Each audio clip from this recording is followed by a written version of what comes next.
আপনি বাইতুন্নুর সালাফিয়া মডেল মাদ্রাসায় 500 টাকা দান করবেন বলে ওয়াদা করেছেন, 2-3 মাস হয়ে গেল, কিন্তু 2-3 মাস কেটে যায়, আপনি এখন পর্যন্ত আপনার ওই টাকাটা দিতে আপনি সক্ষম হননি। তার মানে আপনি ওয়াদা পূর্ণ করছেন না। মুনাফিকের আলামত আপনার ভিতরে রয়ে গেছে। ইদা ওয়াদা আখলাফা, মুনাফিকের আলামত, মুনাফিকের লক্ষণ হচ্ছে যখন সে ওয়াদা করবে, ওয়াদা করার পরে সে পূর্ণ করার প্রয়োজন মনে করে না, ওয়াদাকে ভঙ্গ করে।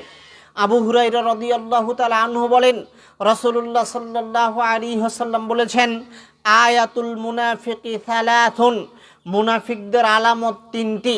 যদি কারো ভিতরে 3টি লক্ষণ পাওয়া যায় তাহলে সে নিঃসন্দেহে মুনাফিক, তাতে কোনো সন্দেহ নাই। 1, ইদা হাদ্দাসা কাযাবা, যখন কথা বলে তখন মিথ্যা কথা বলে, কথা বললেই মিথ্যা বলে, কথা বললেই মিথ্যা বলে, এটা হচ্ছে মুনাফিকের লক্ষণ। ওয়াইদা ওয়াদা আখলাফা, যদি কারো নিকটে ওয়াদা করে কোনো বিষয়ে, অঙ্গীকার করে কোনো বিষয়ে, তাহলে ওয়াদা রক্ষা করতে পারে না, ওয়াদা ভঙ্গ করে, অঙ্গীকার ভঙ্গ করে।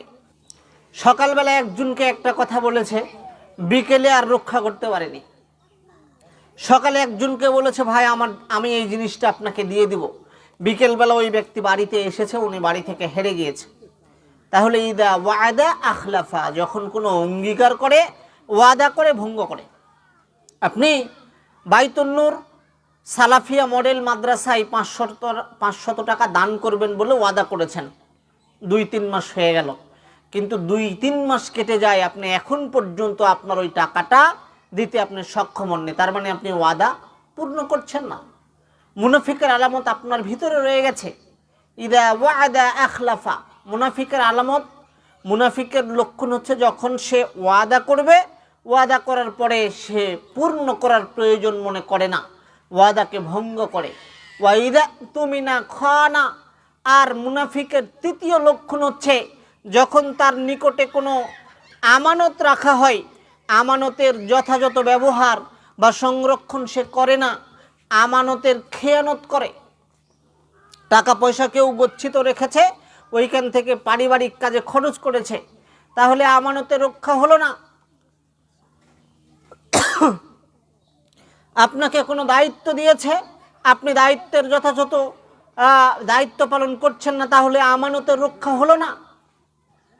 তাহলে মুনাফিকের যে লক্ষণগুলো, এই লক্ষণগুলোর একটি হচ্ছে আমানত রক্ষা না করা, আমানতের যথাযথ সংরক্ষণ না করা, আমানতের খেয়ানত করা হচ্ছে মুনাফিকদের লক্ষণ, যা রাসূলুল্লাহ সাল্লাল্লাহু আলাইহি ওয়াসাল্লাম উল্লেখ করেছেন। সম্মানিত উপস্থিতি, যদি কোনো ব্যক্তি দুনিয়াবী জীবনে আমানতের রক্ষা করতে পারে, তাহলে রাসূলুল্লাহ সাল্লাল্লাহু আলাইহি ওয়াসাল্লাম ওই ব্যক্তিকে জান্নাতে নিয়ে যাবেন বলে ওয়াদা করেছেন। ওই ব্যক্তিকে রাসূলুল্লাহ সাল্লাল্লাহু আলাইহি ওয়াসাল্লাম জান্নাতে নিয়ে যাবেন। উবাদাহ বিন সামিত রাদিয়াল্লাহু তাআলা আনহু বলেন, রাসূলুল্লাহ সাল্লাল্লাহু আলাইহি ওয়াসাল্লাম বলেছেন, ইদমানু লি সিত্তাম মিন আনফুসিকুম আযমুন লাকুমুল জান্নাহ, পৃথিবীর মানুষ, তোমরা আমার নিকট থেকে 6টি জিনিসের জিম্মাদার গ্রহণ করো, আমি মুহাম্মদ সাল্লাল্লাহু আলাইহি ওয়াসাল্লাম তোমাদেরকে জান্নাতে নিয়ে যাব, আমি তোমাদেরকে জান্নাতের জিম্মাদার প্রদান করব। ইদমানু লি সিত্তাম মিন আনফুসিকুম, আমার নিকট থেকে তোমরা 6টি জিনিসের জিম্মাদার নেও, তাহলে আমি মুহাম্মদ সাল্লাল্লাহু আলাইহি ওয়াসাল্লাম তোমাদের জান্নাতের জিম্মাদার প্রদান করছি, মানে আমি তোমাদেরকে যে কোনো মূল্যে জান্নাতে নিয়ে যাব, তোমরা যদি 6টি কাজ করো। 1, ইদা হাদ্দাসতুম, যখন তোমরা কথা বলবে, উসদুকু ইদা হাদ্দাসতুম, যখন তোমরা কথা বলবে তখন তোমরা সত্য কথা বলো, তাহলে আমি মুহাম্মদ সাল্লাল্লাহু আলাইহি ওয়াসাল্লাম তোমাদেরকে জান্নাতে নিয়ে যাব। কিভাবে জান্নাতে নিয়ে যেতে হয় সেটা আমি দেখব।